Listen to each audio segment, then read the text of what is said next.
Hi friends, പുതിയൊരു വീഡിയോയിലേക്ക് എല്ലാവർക്കും സ്വാഗതം. അങ്ങനെ വിക്രമിനെ രക്ഷിക്കാനായിട്ട് വേദ തന്നെ ഇറങ്ങി പുറപ്പെടുന്നുണ്ട്. ശ്രീകാന്തിൻ്റെ അടുത്ത് വന്നിട്ട് വേദ കാര്യങ്ങളൊക്കെ ചോദിക്കുമ്പോൾ ശ്രീകാന്തിന് ഇതിൽ പങ്കിടുന്നുള്ള കാര്യമൊക്കെ വേദയ്ക്ക് മനസ്സിലാവുന്നുണ്ട്.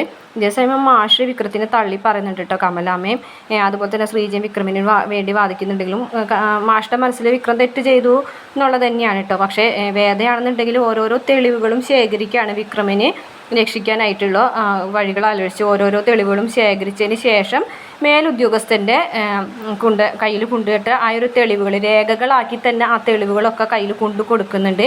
അതുപോലെ മീഡിയനെയും കൂടെ ഇതിലേക്ക് ഉൾപ്പെടുത്തുന്നുണ്ട് കേട്ടോ. കാരണം രമ്യയാണ് ഇത് ചെയ്തതെന്നും ഇതിൻ്റെ പിന്നിൽ ആരാണെന്നുള്ള കാര്യങ്ങളൊക്കെ രമ്യനെ കൊണ്ട് തന്നെ പറയിപ്പിക്കുന്നുണ്ട്. പോലീസുകാരുടെ മുന്നിൽ കൊണ്ടു നിർത്തിയിട്ട് രമ്യനെ ചോദ്യം ചെയ്യുമ്പോൾ രമ്യയ്ക്ക് വേറെ നിവൃത്തിയില്ലാതാവാണ്.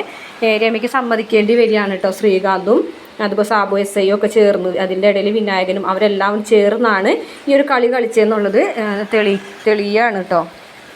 അങ്ങനെ വിക്രത്തിന് ജാമ്യം കിട്ടുകയാണ്. രമ്യ എല്ലാ സത്യങ്ങളും തുറന്നു പറയുമ്പോൾ ജാമ്യം കിട്ടിയതിന് ശേഷം വേദന സംശയിക്കുകയാണ് കേട്ടോ. വേദ ഇതിൻ്റെ ഇടയിൽ ഈ വിക്രത്തിന് വേണ്ടി ചെയ്ത കാര്യങ്ങളൊന്നും തന്നെ വിക്രം അറിയുന്നില്ല. ശ്രീനിവാസൻ സാറ് ജാമ്യത്തിൽ ഇറക്കി എന്നുള്ള രീതിയിലാണ് കേട്ടോ പിന്നീട് കാര്യങ്ങളൊക്കെ മാറി മറിയണത്.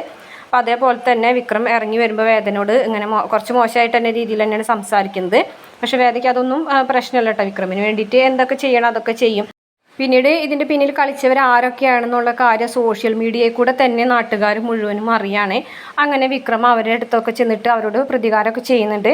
ഇത്രയാണ് പ്രമോയിൽ കാണിച്ചിട്ടുള്ളത്. നാളെ മറ്റന്നാൾ മഹാ എപ്പിസോഡ് ഉണ്ട്. വീഡിയോ ഇഷ്ടപ്പെട്ടാൽ മറക്കാതെ ചാനൽ ഒന്ന് സബ്സ്ക്രൈബ് ചെയ്ത് സപ്പോർട്ട് ചെയ്യണം കേട്ടോ.